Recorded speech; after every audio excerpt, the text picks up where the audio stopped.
Hello, every folks, and good afternoon. Okay, so a little bit short on time today, so we're going to be brief on this whole thing.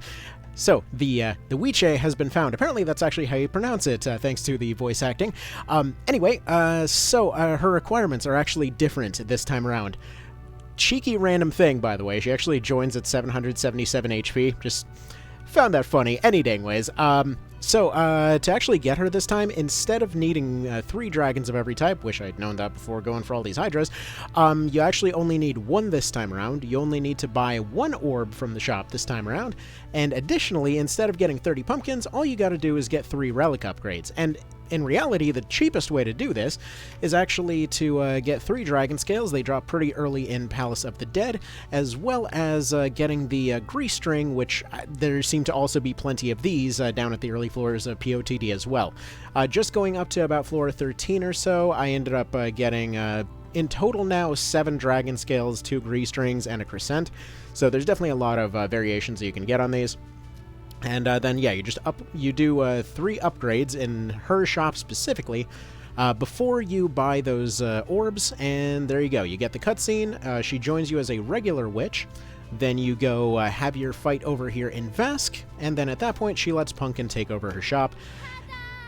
And that includes the class mark as well, so if you ever need to get more of her class mark, you just go down to those. They are there for 5,000 each, and if you've done the infinite money exploit, you can just go ahead and buy 999 of those, so you never have to do it again. Now, as far as her class this time around, she's very similar to how she was before. Basically, still has a Stirring Kiss on there, so that's Stop and Hobble, which is definitely a lot more useful this time around.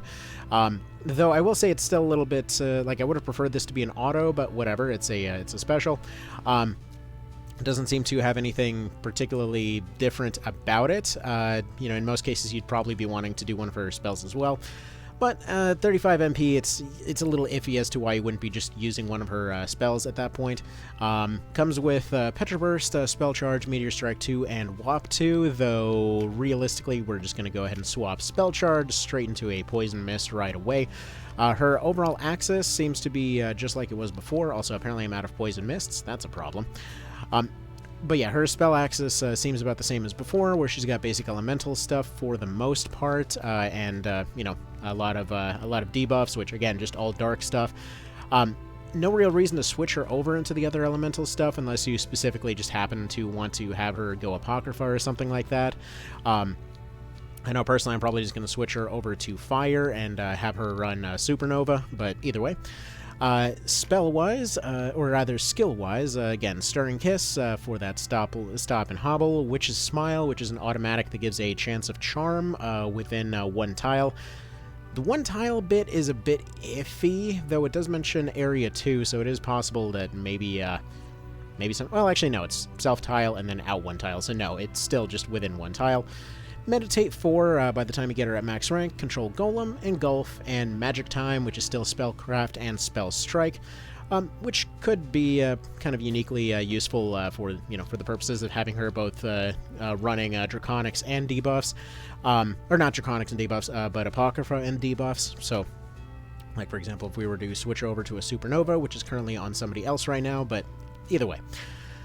So overall, solid spellcaster as she always was. Kind of curious what Magic Time ends up looking like this time around, so let's go ahead and put her into training real quick.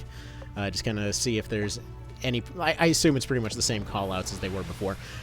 But again, so to reiterate, this is going to be 1 orb that you need to buy from the shop each, and 3 relic upgrades. For those unfamiliar with the relic system, basically the deal is you get kind of crappier variants of what used to be unique equipment in Palace of the Dead, and then you combine them into making better ones. And like for example, the dragon scale that I currently have, the basic version was worse than the one that you could craft just out of the store, the ancient dragon scale. Whereas the upgraded dragon scale, the relic variant, ended up getting about 20% resistance to a bunch of other things after I combined it a few times. You can actually use the same item multiple times, by the way. So for example, 2 of those 3 upgrades that I did were to that dragon scale. So just so you're aware, that is 100% a thing that you can do. And yeah, that's about that. So Oh, actually, one thing that I probably should mention for those unaware. During the pumpkin fight... oh, apparently she can use Rail Against. That's funny. That's actually surprisingly decent damage, too.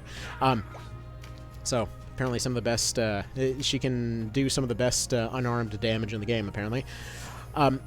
But during the pumpkin fight, there's a lot of just pumpkin puns in the names. It's still a funny thing that Pumpkin Stoffles remains unique and that you can't actually make him if you were to recruit another pumpkin.